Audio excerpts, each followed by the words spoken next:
Turning now to weather, and southern states preparing for severe weather. Meteorologist Alex Puckett is back now, and some cold air on the way. Cold air on the way, severe weather on the way, things about to get a lot more active across the United States.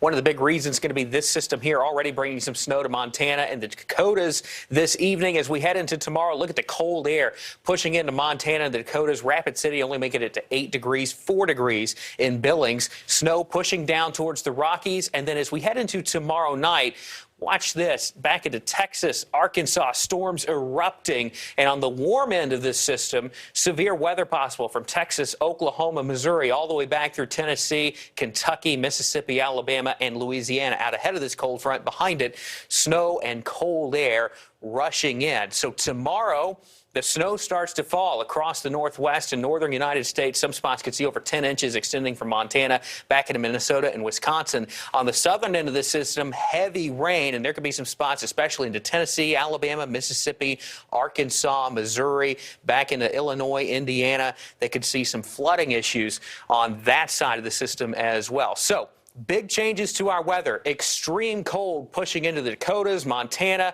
and look at the temperature changes here. Denver at 53 tomorrow, then in the teens Tuesday and Wednesday, down below freezing for a high in Kansas City. Still warm back in the southeastern United States, and that'll help fuel that severe weather threat Monday night and into Tuesday. Rita.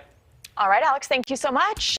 Thanks for watching. Click the red subscribe button below so you can get more of NewsNation's fact-driven, unbiased coverage.